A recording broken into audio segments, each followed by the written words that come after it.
Looking at your resume, born and raised in the District of Columbia, living in Ward 1 but running a small business in Ward 8, where such businesses are obviously necessary, and then you decide to jump into politics. Let me start innocently. Why did you decide to jump into this race? Jump into politics. So I actually believe I jumped into continuing the work that I've been doing as a public servant. I believe elected leaders, whether ANC or council members or our mayor, it's important for us to understand that that should be done locally, and understanding that it comes from the work that you've done and the experiences that you've had working with people. And that's what I've done. And I've seen DC grow, and it's been growing, and we know that. But I believe we're growing out of balance. And we are only able to truly impact communities by looking at policy. I've worked with families and individuals, and I've done this work a significant amount of time in my life. But the reality is we were seeing the same group of people run into the same issues, almost like a hamster wheel. And people need to be impacted differently. And that comes through effective policy that actually will impact them on a local level, but also help them be motivated to move beyond some of the circumstances that they're already dealing with. Go ahead, Tom. You got into the campaign last summer, 2017, right? I did. Early on, and you were struggling along there. Let's get to the hard, big news, is that Mayor Bowser, the first mayor in the city's history, has decided that she wants to take out a council member, sitting council member, Alyssa Silverman. Oh, Anita Bonds? Oh, I'm sorry. No.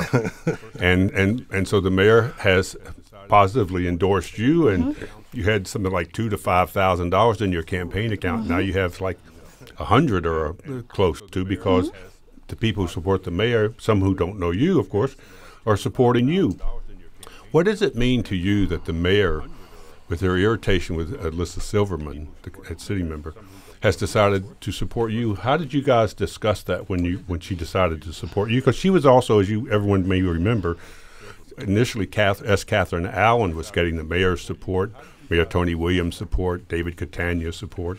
She couldn't get on the ballot because her petitions were bad. But what did you and the mayor talk about when she said she was going to support you?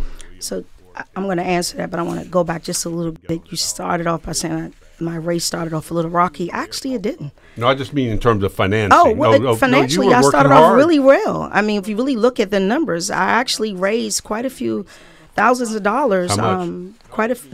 I raised, before we got this support, close to $80,000. Okay, so prior you doubled to January. that now. Okay, prior good. to January. So, and that was again, looking at across the whole city. That was support from everyone. So, and you were just out wanted to working make every that, day. every day. And I've been doing it. I actually resigned from my position, asked my wife to come in and manage the restaurant so that we would be able to run an effective race. So, just wanted to bring some clarity to that. We started struggling in the summertime. I mean, that's when we really fell in terms of, but my momentum has never changed. And one of the things the mayor said to me, I'm going to get there, Tom, I know you. One of the things the mayor said to me very directly when we met, so you asked how did it happen, after Mrs. Allen, and I don't know if she ever came out publicly and actually endorsed anyone but me. But when she did come out, one of the things we talked about prior to the endorsement was she commended me on my race, and she commended me on not stopping, not regardless of how much resources that I had. She wanted me to move forward, and she commended me on that. And she actually offered her endorsement because of my hard work and because of what I believe she knows, like many of my supporters, that I'm a hardworking person, and I believe in DC residents and moving them forward. So that's how the conversation was had. And I am honestly, I'm gracious. And I appreciate, I am an African-American woman born and raised in this city by two loving parents. And I grew up in an environment that you respect the office of any position. I may not like the individual, I may not respect the person, but I respect the office. And fortunately, in this case, I really respect our mayor. And for her to endorse me in a major city like DC as a newcomer, I think that says a lot, and I would not deny that. I appreciate the support, but I am who I am, and I've been who I am for the last 20 years. My principles are the same. My integrity never stopped when people did not stay with me, and I was committed to this race and to the people of the District of Columbia, and that never stopped. One of the big issues, even before the mayor, of course, endorsed you, when you started, your concern as a small businesswoman about paid family leave, that you support paid family leave, but you, like other businesses, are concerned that paid family leave would be a burden on your small business and other small businesses. Paid family leave passed despite the mayor's opposition to it. What would you do if you were a council member on this particular issue? And this is an Alyssa Silverman key issue. She supports it strongly. How would you change? What would you do to make paid family leave? Would you just get rid of it, or would you change the taxing scheme, which taxes businesses 0.62%? Well, I think it's a couple of things, and we're actually looking at one of. I'm glad you mentioned that I am in support of it. You're support of the concept, but not the way it's financed. I am in support of the concept, but not the way it's financed. So how would you change it? Well, how would I change it? We're looking at that, Tom. I'm not going to tell you right here today I have all the answers, but I do agree that when we're looking at a law that provides 65% of the money to other jurisdictions, we have to fix that. It is the only law that we currently have that taxes one particular industry only, and that's the business community only. There's no other remedy, I think, that was ever even introduced that anyone paid attention to. I like some parts of what Mary Che, Councilmember Che, what she proposed, but I'm not going to say that I agree with everything that's in that bill. That's her proposal. Payroll tax on individuals. So I don't agree with everything in that. But you're not yet for that, but you would consider that. I would consider that, but I would consider anything over 65% of the money leaving the city, and that's just the truth. I think that there's ways that we can do it that's more effective. We're looking at those ways, and I would not right now want to speak out of turn and say to you we have the remedy to that. I'm not a council member, but one of the things, and I'm going to follow the law. I wouldn't be running if I wasn't. So right now the law is that my business has to pay 0.62% payroll taxes so that individuals can receive this benefit, and that's what we're going to do. Fortunately for me, my employees are D.C. residents. You mentioned that 65% of that money leaves the city. Do you think the district should have responsibility for the family and medical leave for people who work in D.C. but cannot afford to live here? No, I don't, because they're not residents here, and I think that's half of our issues. We have to be pro-D.C. residents. What about those are the individuals? Those are the individuals who vote. You can't vote for me if you live in Maryland, Virginia, or Pennsylvania. By law, though, you can't. There's no by law. You can't limit it to district citizens. No, that's what we know. That's why I can't say we only can tax that. That's what I'm saying. But the question was asked: should we do that? And I'm saying to you, we have to take care of D.C. residents. I am pro D.C. resident. That's why I'm running for D.C. City Council. And if I'm pro any other jurisdiction, then maybe that's where I should run for City Council. Another big Our guest is Dion Reeder. She's a candidate for D.C. Council for an at-large seat. She's an independent. We're looking for your calls. Where are you? 800-433-8850. You can send us a tweet at Kojo Show or email to kojo@wamu.org. Tom? Another major issue is the Initiative 77. And I want to ask you your position. That is the initiative that was passed by the voters that would raise all minimum wage salaries to $15 an hour over a period of time instead of the two-tier system we have. You, as I understand, when you talked to the Labor Council about its endorsement, said that you, even though you were opposed to Initiative 77 as a restaurant owner and thought it would hurt workers, that you did not want to overturn the will of the voters. However, since that time, as I understand it, correct me if I'm wrong, you met with the restaurant association once this law repealed, and you changed your position and you supported repeal, and you got the restaurant endorsement. Is that fair characterization? If not, tell me what I've missed. Well, I think Kashini tweets in that Ms. Reeder has said in public forums that she personally opposed Initiative 77, but that she opposes repeal. However, when she testified at the council, she did not say anything about opposing repeal. How does she explain this inconsistency? Thank you. I appreciate that. What I brought out at my testimony, and it's on record, is that this will hurt the industry. I'm going back to the same piece that we just discussed. We have to be mindful, too, with our communities. And you all know the fiber of D.C., the soul of D.C., really is around the small business community that actually supports and hires D.C. residents. That what gives us our own culture. This bill, again, will hurt that industry. We did not do our due diligence in educating our residents, and I'm saying we as a restaurant community, we did not do the advocacy necessary to make sure that people understood what this would do. And I think we tried our hardest. We didn't have as much time or as much money as the opponent. This is, again, another national agenda. This is not a local agenda. We are already held to the law. Oversight is critically important. We must understand that those of us in this industry, we already have to pay our employees up to the minimum wage. Many of us pay our employees more. Many individuals in this industry make much more than $15 an hour. That's not a race thing. That's not a sexist thing. We have to be honest about that. And we have people to testify about that. You heard me say that initially I didn't say anything about a repeal in my testimony. No, it was not true that since then I changed to get the restaurant support. That's not true. You did change, but not to get the restaurant support. Yes, I did change because I understand that repeals will hurt everyone. I'm not in favor of repeals. I'm not.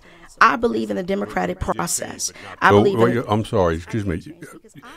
I thought you're now in favor of repealing Initiative 77. That's not. No, what I'm saying is that particular initiative, it's going to hurt. It would have hurt and crushed and possibly put my business out of business. Right, so you are in favor of repealing 77. I'm in favor of I was always in favor of a change to the bill. I always was in favor of that. Right. Yeah, but always. You said this is part of a national agenda. It is. But the people who voted on this issue are all local residents. And it's interesting enough that it was placed on the primary ballot. And primary ballots, there's a group of people, independents. Many independents did not know that they can go and actually vote in the primary election on that one particular referendum. Here is Carl in Washington, D.C. Carl, you're on the air. Go ahead, please. Yes, I have a question for your guest. If family leave should be limited to only people who live in the district, wouldn't that also mean that workers' compensation and unemployment compensation should be similarly limited to just D.C. residents and not to people who work here regardless of where they live? Dion Rita? Yeah, so worker compensation, and that's actually, again, that's not something only the employer has to pay into. So we have to be mindful of that. And what I'm saying is when it's a situation when the employer only has to pay into it, we also have to look completely at what the impact that has on the business. So workers' compensation, unemployment, that's a shared expense. That's not just the employer's expense. What about minimum wage? The $15 minimum wage applies to every worker in the city that's covered, whether he or she lives anywhere in the suburbs. But again, that's based on who you hire. So, I hire specifically. My aim is always to hire first D.C. residents. And I think we should all be clear on that. However, if I'm hiring anyone that's not a D.C. resident, I will have to do my due diligence and follow the law, and that is paying all of my taxes, paying all of my responsibility. But I think we have to look at a couple of points, and I'm going to bring this out. Our city is not equitable. So when you're looking in certain communities, for instance, in my community where I have a restaurant, there's very low to no disposable income. So you get limited amount of resources coming to that community anyway for people to actually patronize the restaurant. So you're looking at a possible influx of another tax on an industry, on a business that may now not be able to survive. So now you're looking at more individuals being unemployed in that particular community where you already have a lot of challenges. But we don't look at those. We don't look at that when we're talking about enforcing laws or creating new laws on the books. We have to look at the whole picture. And I believe one of the reasons why I'm the best candidate in this race for this seat is because throughout my entire career, I've been a collaborator. I have not just looked at the immediate results, but I've looked at the impact on any decisions made that's going to impact us beyond just the immediate day. And that's what we're not doing. How about as succinctly as possible, how do you differ with Alyssa Silverman on the significant issues that you see? Before you get to that question, there are two incumbents against you whom you are running. It is clear to everyone who observes this race that Alyssa Silverman is the incumbent that you are running against. Why? Because I'm an independent. Yep, well, he means Anita Bonds. Anita Bonds is on the ballot. She is on the ballot, but I'm an independent, and Alyssa is an independent. I'm not a Democrat. And D.C. is a largely Democratic So you don't think city. you can knock off Anita Bonds? Nor are you trying, right? Well, she's. Let's be clear. She's not trying. There you go. Thank you, Tom. Well, here's the email we got from Brian. I am an Alyssa Silverman supporter, but I have always really liked and respected you and your work in both Ward 1 and Ward 8. My intent was to vote for the two of you in the general election. That's why I raised this issue. My intent was to vote for the two of you in the general election. You can vote for two at-large members. But honestly, the racial dog whistles and back and forth insults between your supporters and Alyssa's supporters makes me very upset. What will you do on your part to help smooth over the intense racial discourse in this campaign?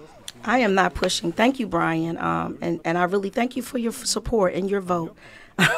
I just want one. One of the things that we have to be mindful of, I am not pushing a racial agenda. And I think that, we have to wake up. I am an African-American candidate who's in a race. I'm also a lesbian candidate who's in a race. And I probably have been discriminated against more than anyone that I can probably imagine because of my choices in life. And some things I didn't choose. I didn't choose to be an African-American. I didn't choose to be a lesbian. But some people think I did. However, I am not pushing a racially divisive agenda. I'm not. I don't even know where that came from. And I think it's sad to say that because I'm a qualified person in this race, that now that I'm actually bringing about issues and looking at how we can collaborate and unite the city, which is what we need to be doing. You asked me, why do you think I'm different? I'm going to get to that answer. I'm different because I'm not divisive. I don't believe well, that. when you say, excuse me, when you say I'm not divisive, are you saying Alyssa is? That's why I asked for the distinction between the two. I'm giving you distinctions between the two. Because she's divisive and you're not. Well, I don't exclude any community. And we are. When I say that, okay, be as clear as I'm possible. gonna be very clear. I am not intentionally excluding the business community. I'm not intentionally excluding developers. I don't intentionally exclude unions. I don't intentionally exclude churches.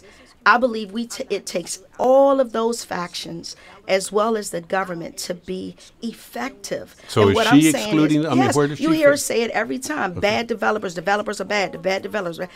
My whole thing is, how do we generate economic vibrancy across the entire city if we isolate development? There are bad people in every industry. So you ask me how we're different. That's one case. I don't think that you have to say that every person in every industry is bad. That's not how I look.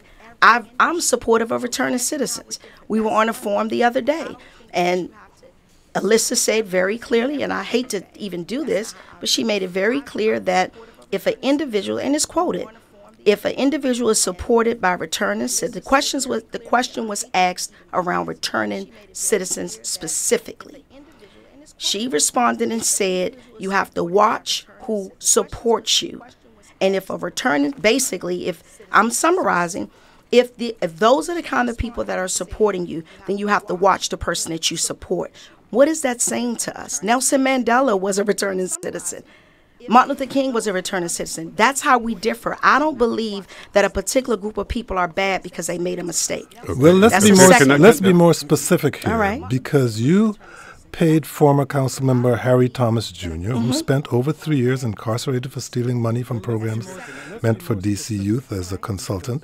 Ted Loza, the former chief of staff of now deceased council member Jim Graham, who served time for accepting illegal gifts, has also expressed support. Those are two returning citizens who I personally happen to like, but who, when people see them in your campaign, simply wonder about why are these returning citizens returning to politics so quickly? Because I'm a good candidate. I'm a qualified good candidate. My work speaks for itself.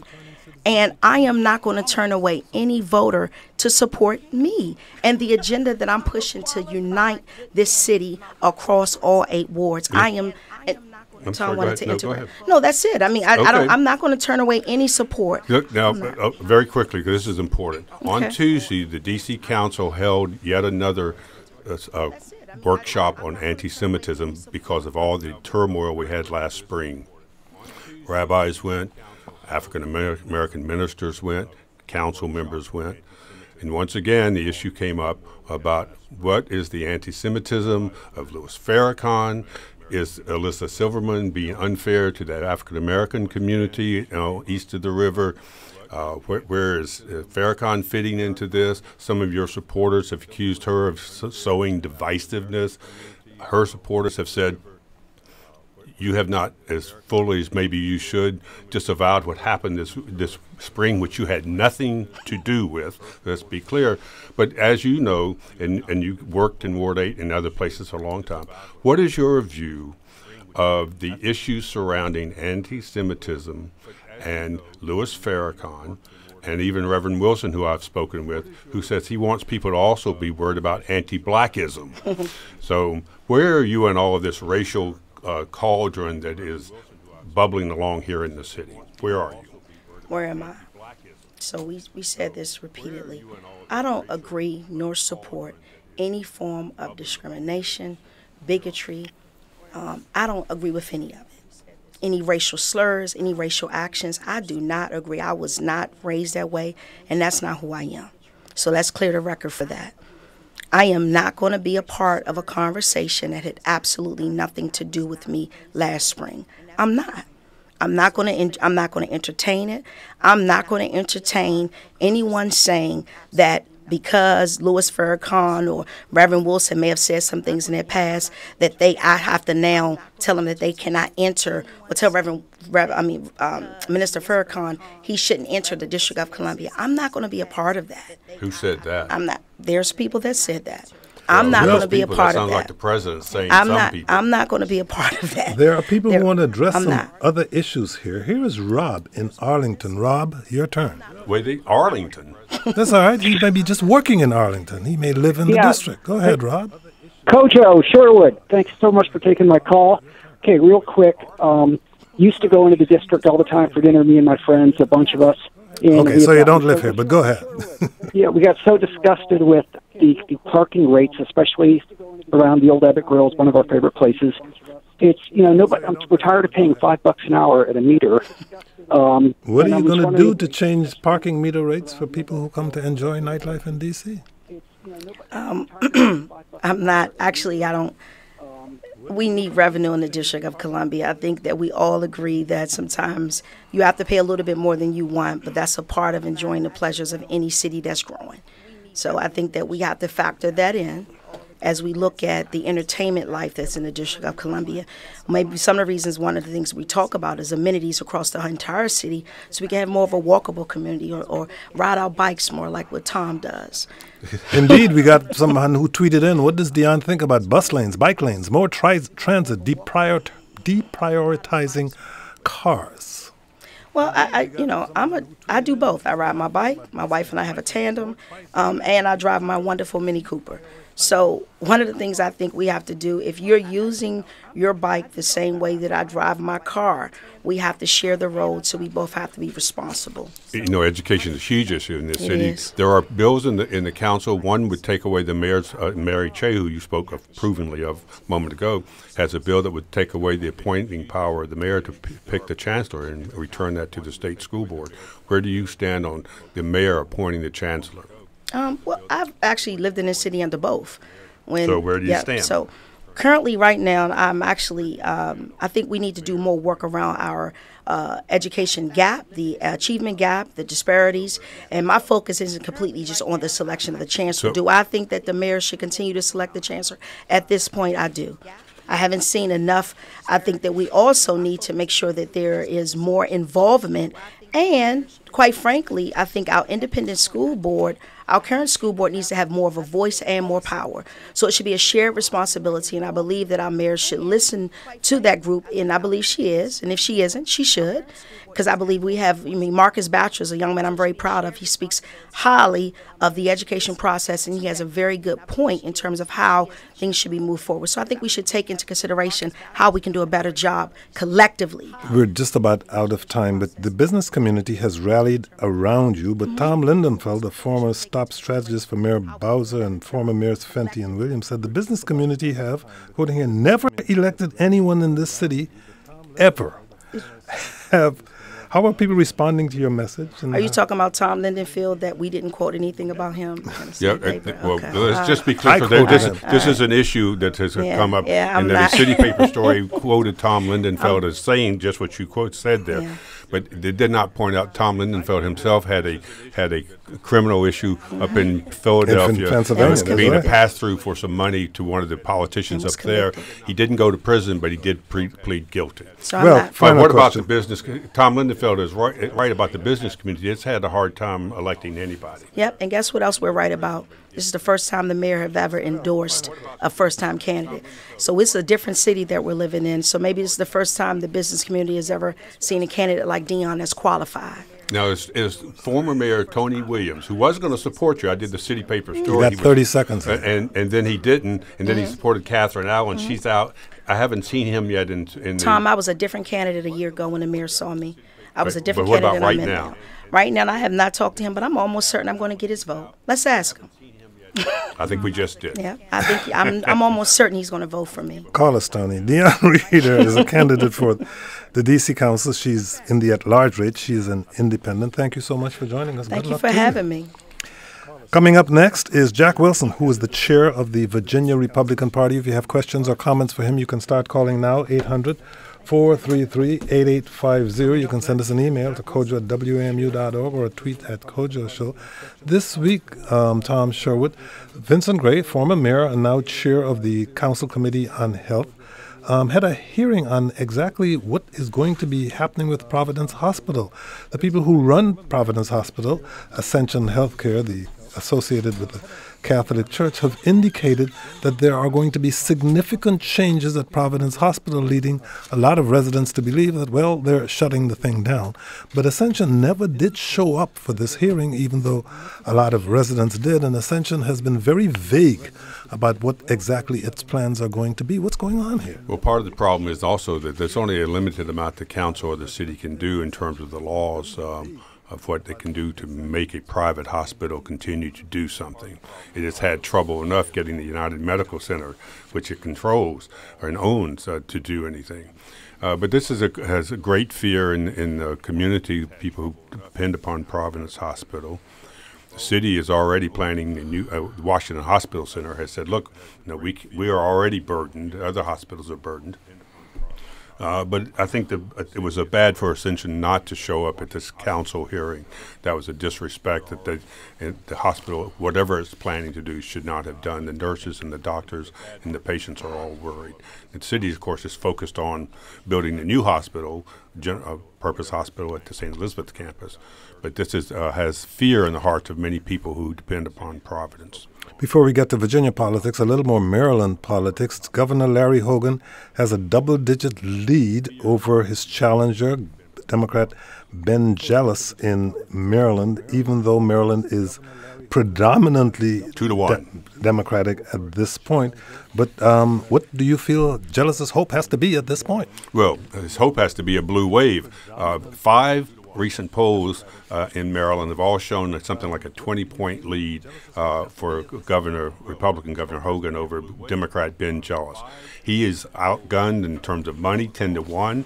He is trying to organize and get out 1 million voters for him.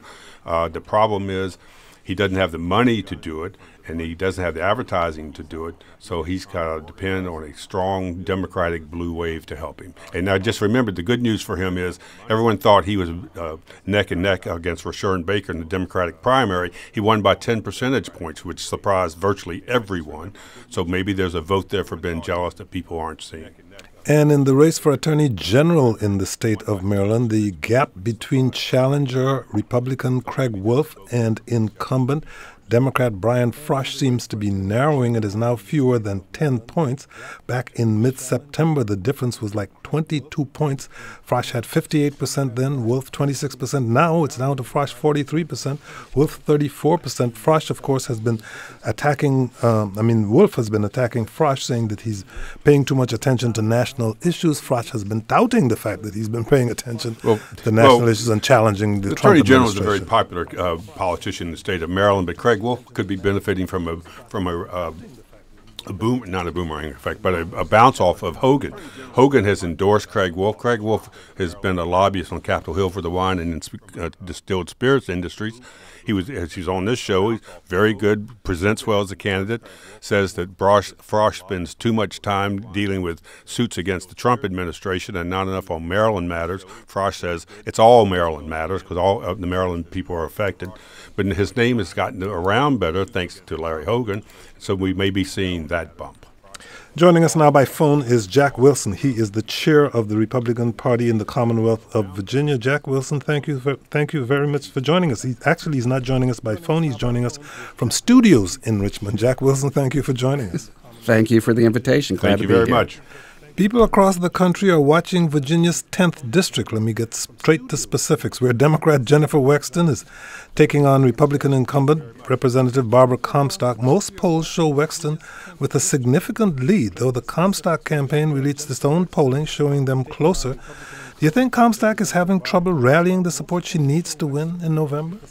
Actually, I think she's doing exactly what she needs to do. And in fact, the Comstock poll that just came out was probably a legitimate poll as compared to the more recent Washington Post poll that was questionable statistically. But I think Barbara's internal poll, which is a legitimate poll, shows that she is energizing the Republican base. She's clearly gotten a bounce out of the Justice Kavanaugh hearings. The Republicans are now energized, and I think that given Barbara Comstock's tenacious campaigning style and hard work that she puts into that district throughout the district, she's going to prevail in November.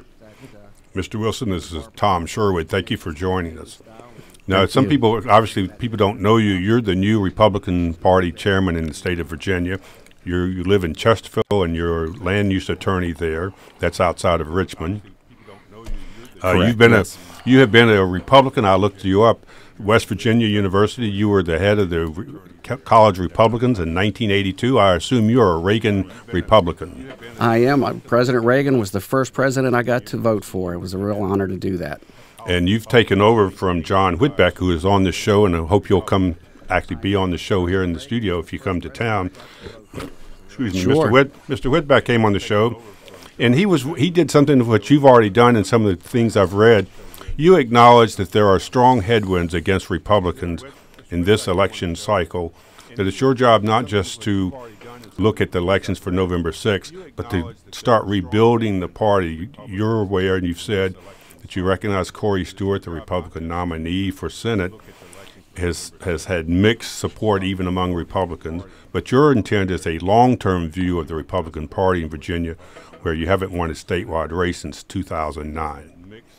Did I summarize it pretty quickly? Well, yeah, that sort of may have been more in the past. Clearly, we need to do what we need to do to reunite the party. We have some challenges within the party, and my goal is to see what we can do to focus on those principles and ideals that unite us, and less focus on those that perhaps we disagree on. And I think it is a longer-term plan. We've got to work together. We've got to be unified in those core principles of a Republican Party, our Republican creed that we have in Virginia, and then elect Republicans that support those. You mentioned Corey Stewart and perhaps facing some challenges within the party. And that might have been true until the Judge, now Justice Kavanaugh hearings. I've had a number of Republicans who earlier in the summer were suggesting perhaps they weren't going to be as enthusiastic for Corey, who have now come to me and said, after seeing what the Democrats did to now Justice Kavanaugh and a glimpse of what the Democrat majority would look like if they ended up taking the House and or the Senate, that many of those Republicans who were perhaps going to sit on the sidelines for Corey are now recognizing how important that United States Senate seat is, and have said now they're going to vote for him. So people that were not putting up yard signs in August are putting them up in October, and I think that bodes well for Corey. I think the Republicans across the country, when it comes to the Senate races, are saying the same thing, that they think the fight over Justice Kavanaugh will affect the turnout on November the 6th. Go ahead, please. No, I was going to say, I think it does. I mean, there's been some discussion about how those hearings may have energized the Democrat base as well, but I think the Democrat base has been energized for a while. I don't think they can get any more energized. And so really the benefit that we got out of that process was, one, we now have a Justice Kavanaugh, conservative justice on the Supreme Court. And the side benefit was it really energized the Republican base. And folks that were perhaps a little bit down in the dumps are now focused on what exactly a Democrat majority would look like and are saying, we're not going to stand for it, we're going to get out, we're going to work, and we're going to vote until Election Day. Our guest is Jack Wilson, chair of the Virginia Republican Party. He joins us from the studios of Audio Image in Richmond, Virginia. If you have a question or comment for Jack Wilson, call us at 800-433-8850. Send us a tweet at Kojo Show or email to kojo@wamu.org. Speaking of what's been affecting the Republican Party in Virginia, the midterms are seen by many as a referendum on the first 2 years of the Trump administration. That's what's been energizing Democrats around the country, and the president's presence looms in the background of many of the key races. A new campaign ad for Wexton calls Barbara Comstock Trump stock and says she votes with Trump 98% of the time. President is very popular in some parts of Virginia, unpopular in others, like Northern Virginia. How do you, as the chair of the Commonwealth Republican Party, bridge those very divergent populations, and what kind of effect is President Trump, you think, having on down-ticket candidates? Well, again, you're right. It probably varies from district to district. In the 9th Congressional District, for example, Southwest Virginia, the president is very, very popular. And Morgan Griffith, our candidate incumbent there, and Ben Klein in the 6th District are doing extremely well. Barbara Comstock is clearly a solid Republican, but she represents her district. She represents the issues that matter to her constituents. And so when the president proposes tax relief and tax cuts that benefit Barbara's constituents, she votes for it. If there are things that the president proposes that she doesn't believe are important or supportive of her constituents, she doesn't stand with the president. Like draining the swamp in a district in which a great number of people happen to work for the federal government? And see, and again, that's an example when I think the president suggested perhaps freezing federal pay raises. Barbara was not in favor of that. Kind of throw some support for her for that. Right, but again, I think it showed that she is sort of an independent. She's going to do what is best for the citizens of the 10th Congressional District. And if that aligns with the president's agenda, that's exactly wonderful. But if not, she's going to stand for her constituents. And that's what she's always done. And she recognizes that she's got a very diverse district. I mean, you've got obviously the Beltway precincts, but it goes all the way out towards Winchester and more rural areas of the state. And so Barbara has always done an excellent job representing all her constituents. And I think that's why at the end of the day, she's going to prevail in November. She outran, the president in the district before. She, I think, did better than Hillary Clinton did. So I think Barbara is recognized as an independent voice who stands for her constituents, and that's going to benefit her extremely well on election day. But then we have Corey Stewart, who we discussed earlier, who has described himself as Trump before Trump. This week he held a rally outside offices in Fairfax County expressing support for the Immigration and Customs Enforcement, the ICE agency. He has falsely claimed that Senator Kaine wants to abolish ICE. But why do you think immigration has become such a hot issue in this campaign? Well, immigration has been a hot issue for decades.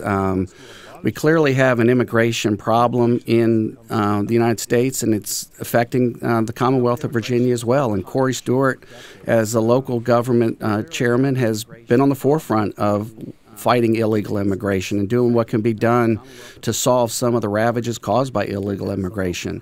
And so the president ran on that issue, and Corey Stewart has run on it as well. And it's something that needs to be addressed. We go back to, again, the 10th Congressional District, and you've got, Wexton, who opposes even bills related to sanctuary cities and almost does everything she can to oppose efforts to deal with illegal immigration. But Corey Stewart has been a strong proponent of solving and addressing illegal immigration, and I don't see him stopping. And I think that will benefit him on Election Day as well. Here's Sinclair in Washington on the issue, so to speak, of Corey Stewart. Sinclair, your turn. Yes. Go right ahead, Sinclair. You're on the air. Yeah, a couple of questions. I hear from this, I think, director of Republican Affairs for the party in Virginia. So Mr. Wilson's the chairman of the Republican Party of Virginia, who's elected in September. From the chairman of the Republican Party of Virginia, what sounds an awful lot like a big embrace of Corey Stewart, who is very well known, it's very well documented, and he doesn't hide it, to have strong leanings and support for Nazi, neo-Nazi, and white supremacist groups. No, when you say he doesn't hide it, when you say he doesn't hide it, yes, there have been those associations made. Yes, there have been some of those associations documented. But Corey Stewart has said explicitly that he is not in support of those groups or organizations. And dismissed a staffer or two. He has said it. He's said it as far back as his decision to run. Before that, you can see videos on YouTube of him cheering on white supremacist, neo-Nazi, and Nazi groups. So he can say whatever he likes. Question? Just like Trump can say the biggest crowds were... What's your question, Sinclair? My question is, how is it that the Republican Party now feels comfortable embracing a person with such an ugly... Well, Jack Wilson, you even have members of Virginia's congressional delegation. Representative Scott Taylor said that there's, quote, no way in hell of Stewart winning the election. That he, quoting here, doesn't give an expletive deleted about Corey Stewart. Yeah. Well, and again, that was a quote from earlier in the summer, too, I believe. But again, Corey Stewart is, and I categorically reject the notion that Corey Stewart is a racist. Corey Stewart has rejected neo-Nazis. He has rejected white nationalists.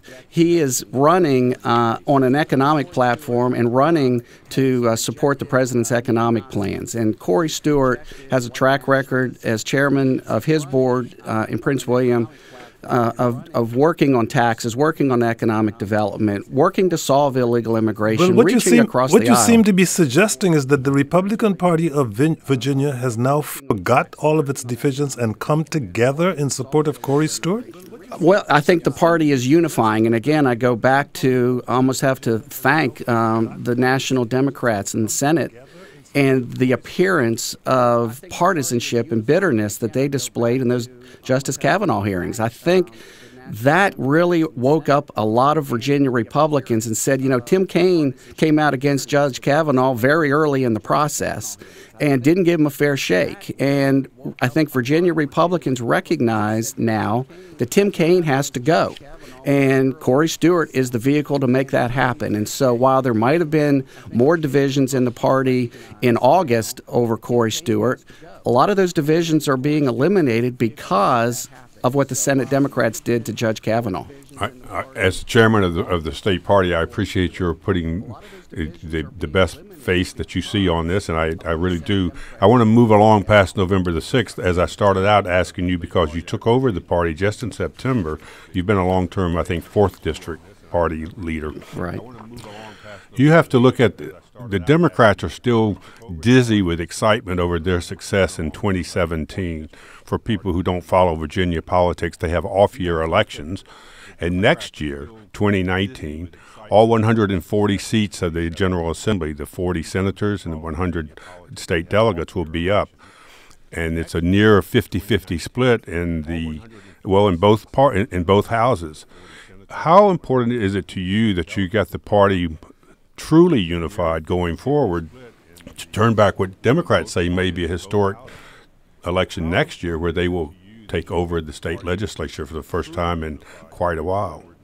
Well, when I was calling members of our state central committee seeking support to run for chairman, that's exactly what my focus was. I said, whoever the next chairman of the Republican Party of Virginia will be will take office as I did in September.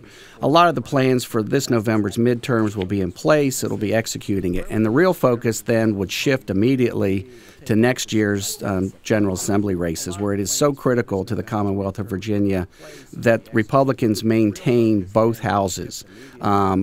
Losing both of those houses would set the Commonwealth back easily a decade or more before the Republicans could try to undo the damage that a liberal Democrat governor, coupled with two bodies that are ready to rubber stamp his ideas, could do to the Commonwealth. So that's where I've already started looking ahead. Clearly, my eyes are on November's midterms, but I've also started looking ahead. What can we do to make sure we pull together after this November and be ready to hit the ground running early 2019 to make sure that some of those seats in the General Assembly that switched to the Democrats last year aren't really Democrat seats, and I'm optimistic we're going to pick some of those back Well, up. we only have about a minute and a half left, but last week Virginia House Speaker Kirk Cox, a Republican, canceled the legislative session that was set for later this month to finalize a redistricting plan to remedy racial gerrymandering in the House district lines.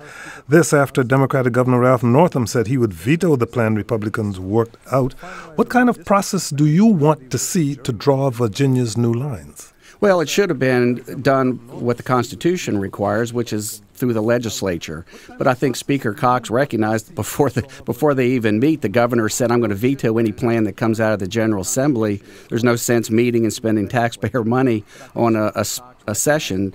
I would encourage the governor to go back and recognize that this was the original plan he voted for. The original plan that is being challenged was approved through President Obama's Justice Department under the Voting Rights Act, and almost every, if not every, African American in the Virginia General Assembly voted for that plan. So the legislative process is the way it should be handled, but the governor clearly thinks he'll get a better deal for the Democrats if he throws it over to the judicial branch and lets the judges draw a map, because the history in Virginia is if the judges draw maps, it's better for the Democrats. So clearly that's what the governor's looking for. Very quickly, this is not a political question as much, but the Hurricane Michael came through southern Virginia. People have died. Families have been troubled. What are you hearing in terms of the state response to south of you there in Chesterfield County? From what I can tell, it sounds like it's going well. Clearly, there have been a lot of flash floods out in the Roanoke area. In my area of Chesterfield, we had some heavy winds and rains and trees down. Schools were closed today, but it seems like the response has been very good, and clearly we all pray for those families that are in harm's way. That's all the time we have. Jack Wilson, thank you so much for joining us. Thank you Jack for having Wilson's me. chair of the Virginia Republican Party. That's it for the show today, but if you'd like to meet us, that is the producers and yours truly in person, and share your feelings on everything from the Caps' first season as Stanley Cup champions to the local noise ordinance that seems to be targeting street musicians, we'll be at Gallery Place at the steps of the National Portrait Gallery today from 4 to 6 p.m. Come share your views on local issues with me today. Again, from 4 to 6 p.m. on the steps of the National Gallery. More information at kojoshow.org. Monday, we'll do a deep dive into how the opioid crisis is affecting our region. Until then, thank you all for listening. Tom Sherwood, have a great weekend. You too. I'm Kojo Nnamdi.